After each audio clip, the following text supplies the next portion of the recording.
Hello, we're at the virtual park and we're gonna shoot some zombies. Let's go.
Hello everyone, welcome to H Capital with me, Balqis. So this week we'll be discussing on nurturing digital talent in workforce. My guest for today is Hazwan Razak. He is the Head of Innovation and Entrepreneurship for Sarawak Digital Economic Corporation, also known as ASDEC. That's right. Thank you for being here today. Oh, thank you for having me. So we will be discussing on digital talent. Okay. So why don't we explain to the viewers in layman's term what is digital talent? Okay. Well, so digital talent is, or digital talent and skills is a jargon, right? So my colleagues and I, we've got this activity that we do whenever we attend a digital economy-centric webinar. We sort of play a bit of technology bingo. Whenever you hear the words digital economy, digital transformation, IR 4.0, cybersecurity, big data, blockchain. That just sounds like Internet of Things, So, and digital skills and talent. So what it essentially is, your watch, your Apple Watch, your phone, the guys behind those digital video cameras. The moment you check in, you use your MySejahtera app. When this video is streamed on your IPTV or MyFreeview or YouTube later on, right? And then people analyze that data. There's algorithms that tell you what kind of videos you watch and then recommend other videos to you. At every step of the way, there's actually a digital talent that actually makes that happen, that makes it possible. So technology or digital transformation or digital skills is about using technology that make your work, your life easier, better, more efficient. True. Technology is about doing more with less. Oh, that's a great explanation. So what exactly examples of digital skills and talent? People normally divide it into two types. Hard digital skills and soft digital skills. So hard digital skills, I mean, it's not exactly difficult, but meaning it has a deeper immersion in technology, things like full stack developer, or web developer, or big data analyst, or cybersecurity expert. Those are normally considered like hard digital skills, right? Bit complex. A bit more complex, correct. And then the softer digital skills like digital marketer, content writer, social media influencer. Okay, I'm not really sure whether social media influencer is considered. But you could be. It probably is. No, actually it is. It is. Although it's probably a low bar to call yourself influencers these days, right? Yeah, that's true. but these are really legitimate digital skills as well. All this together combined actually make shows like this happen. Right? Even your day-to-day lives, you use Grab to travel around. You go back, order Food Panda or Grab food. Right? You go home, watch Netflix and chill. Or you check Twitter and check the daily cases. All this information is presented in nice graphical format for you to consume. And so digital talent and skills is everywhere. It is. So when we talk about digital talent, let's talk about the current state in Sarawak, and is it a worrying gap if compared to the national levels? Well, there are several metrics we can use. But in fact, so LinkedIn had a study on the digital skills future for Malaysia. And Sarawak was identified as one of the hidden gems, which means that we produce a lot of digital talent. And digital talent meaning that some of these jobs didn't exist 10, 20 years ago, right? From our 5 universities, UNIMAS, UITM, UCTS, Curtin, Swinburne. I think the gap is more likely, so on the supply side we're good, but on the demand side, are companies hiring these digital talents? Are companies putting a focus on these digital talents? Yeah. So I think there's some gap there, But luckily, Sarawak is one of the first states in Malaysia that actually launched a comprehensive digital talent-focused strategy called the Sarawak Digital Economy Strategy back in 2018. Yeah. And we actually doubled down on that. Recently, the Chief Minister announced the post-COVID development strategy to really put even more focus through digital transformation, innovation, to produce digital talents. Yeah. And these talents will support the 6 key economic sectors: mining, tourism, agriculture, services, and all that. Yeah. Because at the end of the day, we want to make sure that whatever digital skills and talents opportunities that the state and the private sector produces, it is felt by all Sarawakians across the state.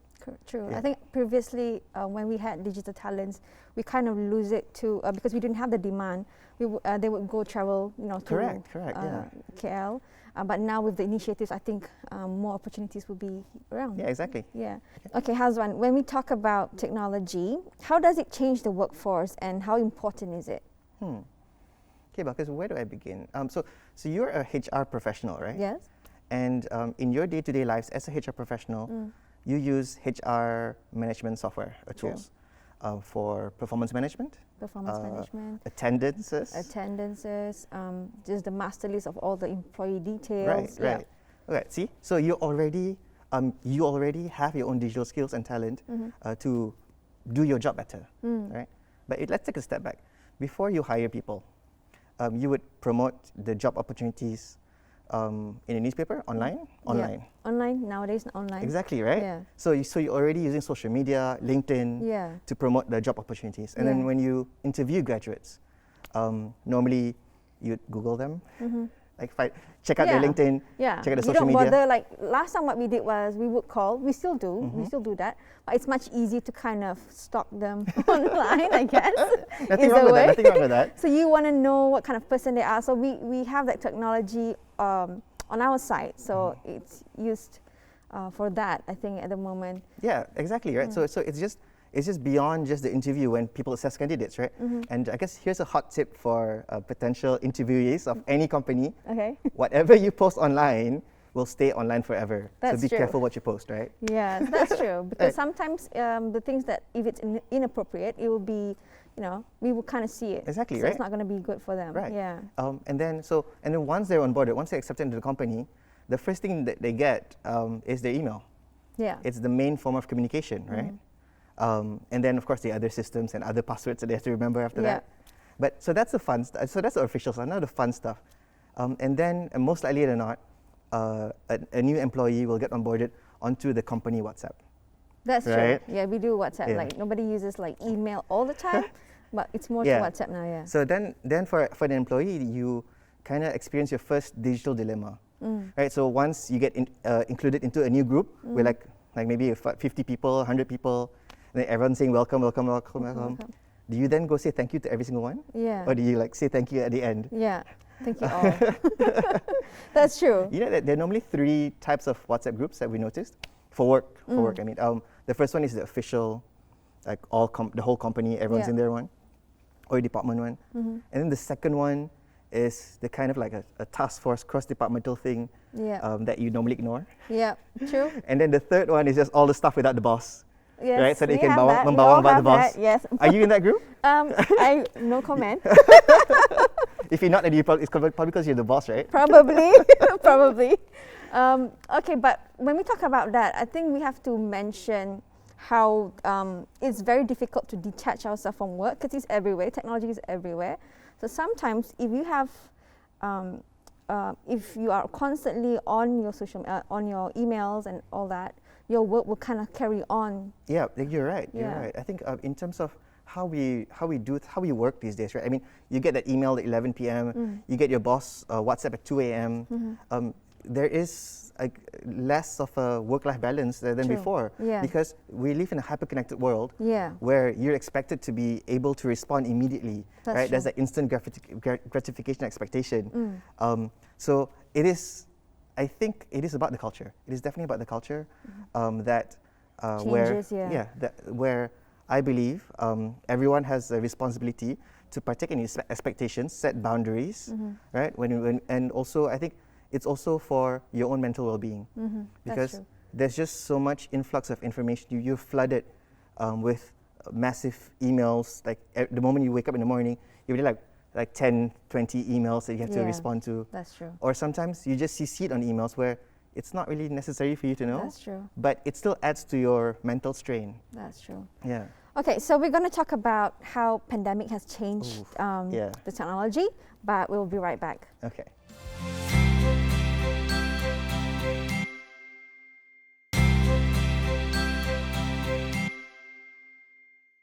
Hey everyone, welcome back to H Capital with me, Balqis. We are discussing on nurturing digital talent in workforce.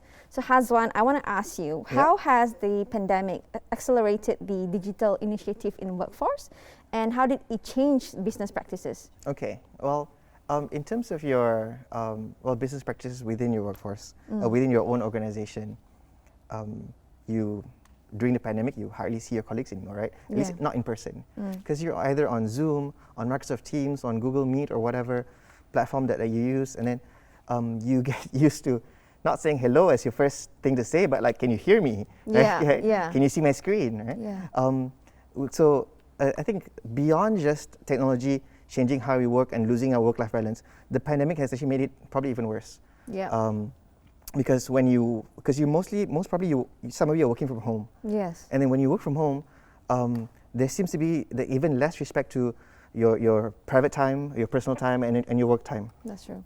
And even trainings are now on webinars.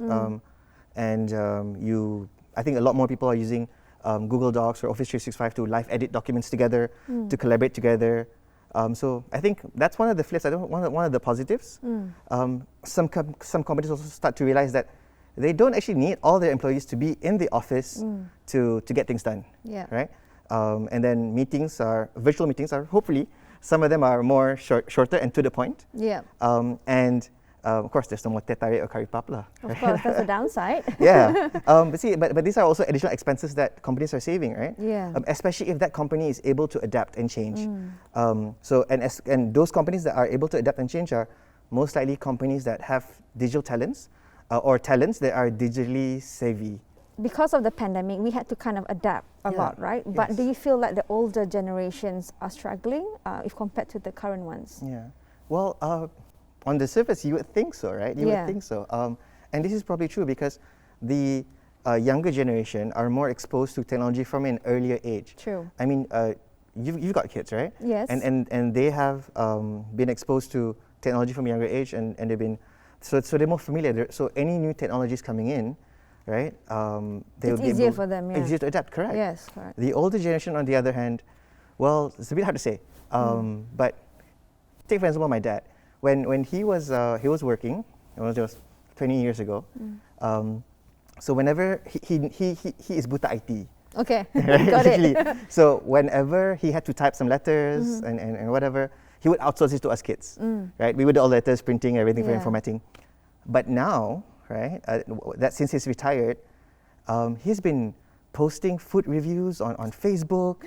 And editing photos on his iPhone. Okay. You know, like posting on Instagram, getting lots of likes. I mean, he's pretty much a social media influencer. My dad, who is buta IT before, right? But newer technology has made it easy to adopt and to be used by anyone. Right? So I don't really think that age is necessarily the issue. It's more of the culture.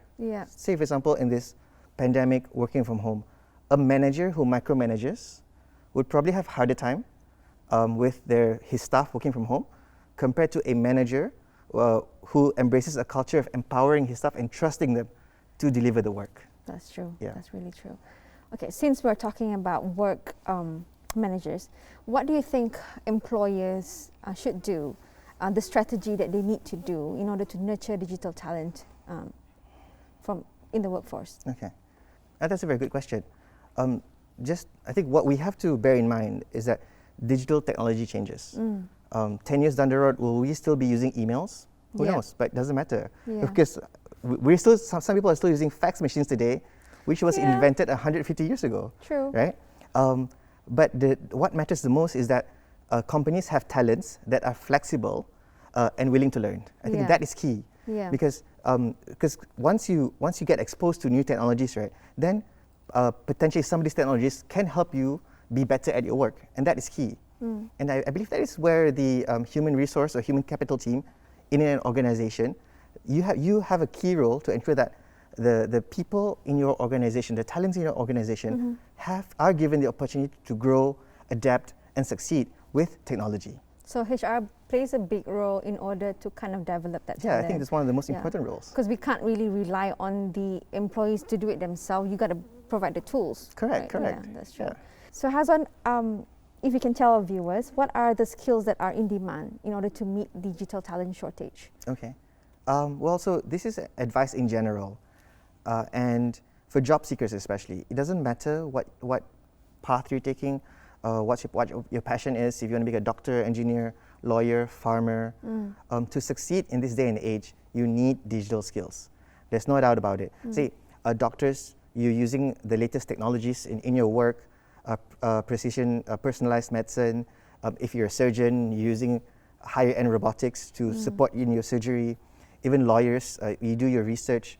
And now there's also virtual courts, right? Farmers, you use IoT to help you manage your farms. You cannot run away from it. And this is key. You need to understand these digital tools. I mean, gone are the days when you can list being an expert in Microsoft Office on your CV and that being your specialty, right? I think when you talk about Microsoft Office, I think right now, if you are applying for work, they are expecting you to know the basic. Yeah, right? That's baseline, right? You won't even get your foot in the door without that skill, right? That's true. So the key thing here is that it doesn't matter what your vocation is, what your focus or talent is. Every talent can be a digital talent. Oh, no. Every talent has to be a digital talent. Has to be a digital talent. So Hazwan, let's talk about where companies can source for avenues to support digital talent growth for their employees. Okay. I guess before you go there, you first have to start to find what are their digital skills gaps, right? And then when it comes to avenues, the avenues are numerous. Gone are the days where the staff has to spend like 4 nights in a hotel somewhere far away to do training. But if you were doing that to reward the staff, please do so. Yes, right? I like that idea still. Staff should be rewarded. Yes. But just to close the gaps on their digital skills, there are many avenues out there, even especially online, right? There are free tutorials on YouTube, for example, on Coursera, on Udemy, edX, Skillshare. So the staff can actually learn anywhere, anytime, whatever skill they need to learn, especially digital skills.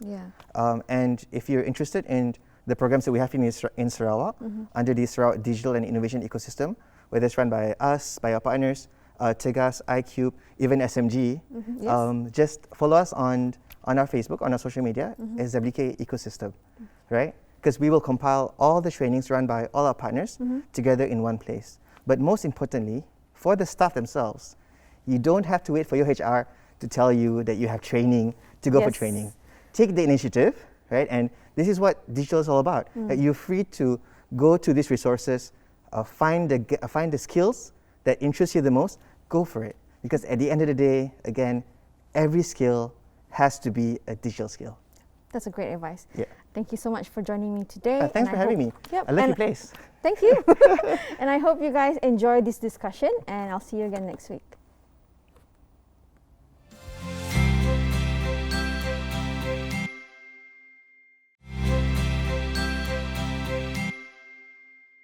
So technology is always evolving. So what we need to do in order to adapt better to changes is first favor quality over quantity.